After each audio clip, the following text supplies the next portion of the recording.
Hi, I'm Tim. Welcome and thanks for logging on. If you love this watch, email me, tmosso@thewatchbox.com. It is in the description below. Your purchase and pricing email question line for buying this or any watch you see on any of our platforms. Please reach out to me directly. I am tmosso@thewatchbox.com for pricing details. Today we're discussing a watch launched in 2019. This is the upscale and versatile Omega Seamaster Aqua Terra Worldtimer, 43 millimeters in diameter in Omega's Sedna red gold. This watch is 14.4 millimeters thick and 49.8 millimeters from lug tip to lug tip. That's the distance across the wrist, with a 21 millimeter spacing between the lugs. Now the watch is large, and my wrist is 16 centimeters circumference, so I feel like I'm right at the limit of what's possible here. I could absolutely wear this, and it would fit, and it would sit, and it would look just fine. In fact, quite attractive. But I think if your wrist is any smaller than mine, you're going to be over the limit. You can see the lugs are out to the edge of my wrist, not over, but out to the edge. You can see down the barrel, I've got a little bit of clearance as the strap splays out a bit, but really I'm on the borderline, so 16 centimeters circumference and up. Now it will fit under a jacket cuff, just not the tightest of dress sleeves.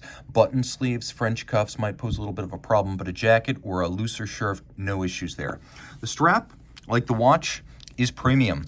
We have medium rectangular scale alligator leather in a sort of slate blue with a contrasting rose stitch to match the case. On the underside, you can see conventional calfskin. This is a brand new, uncrimped, ungouged Omega factory strap in gator and calf. You can see it's got a matte finish. It has a buckle made of matching Sedna red gold, and you can see externally it is satinated and polished. Internally, it is satinated and engine turned.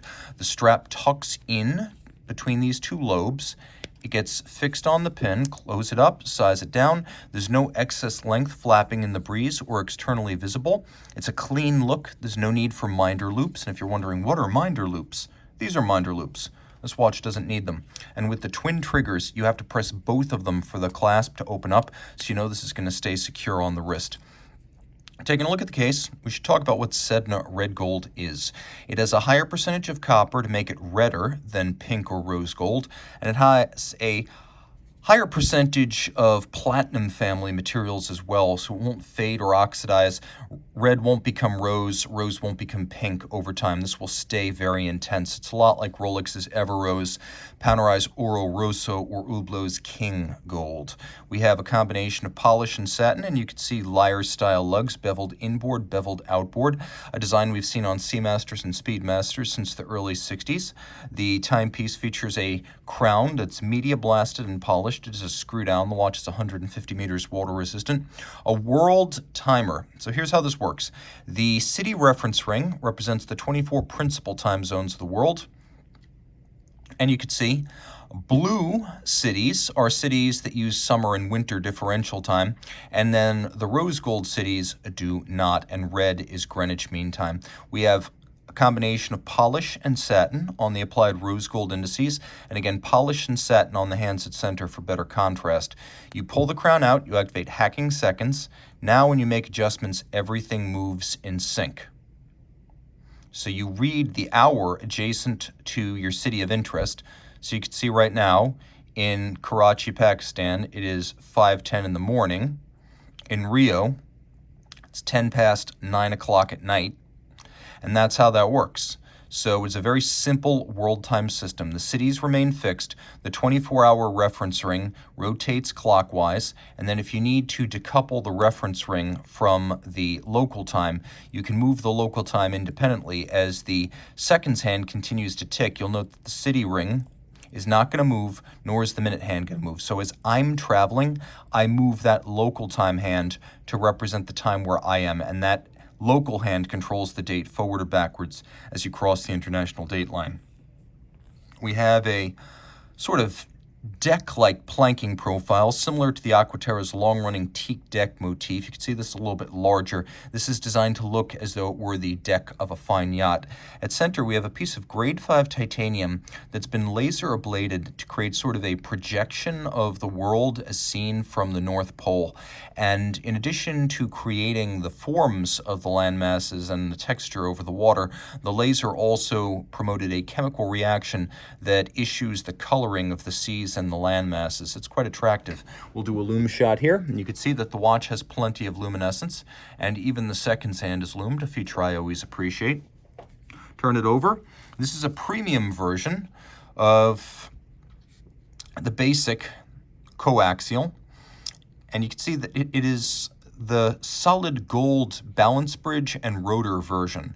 So what you've got here is a premium watch in precious metal, and that is usually Omega's cue to add a solid 18-karat rose gold rotor and a solid 18-karat rose gold balance bridge. Automatic winding, this is the 8939. You can see on the dial that the timepiece is full of features, and this movement makes it possible.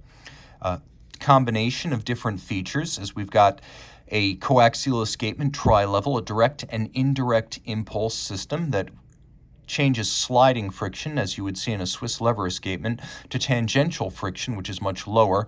Direct and indirect impulse, it has very minimal lubrication, reduces maintenance needs, improves power reserve, this is 60 hours, and improves chronometry. The movement meets the COSC standard, but actually Omega goes quite a bit further, as this is also METAS certified, the Master Chronometer Standard. So 6-position adjustment for chronometry as a fully cased up watch, water resistance, winding efficiency, power reserve, shock resistance, and anti-magnetic qualities. And thanks to an anti-magnetic balance staff, silicon hairspring, and escapement, this watch is anti-magnetic to over 15,000 Gauss.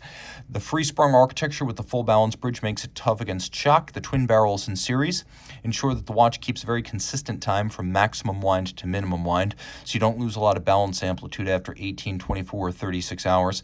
It is a 38 joule movement. You can see the barrels visible. And it beats away at a quirky 25,200 vibration per hour beat rate that is specific to silicon hairsprings in Swatch Group watches. And it winds bidirectionally for smoothness and silence as a winder. This is a watch that is simply full of features and a joy to own. Reach out to Team Mosso at thewatchbox.com for purchase and pricing details.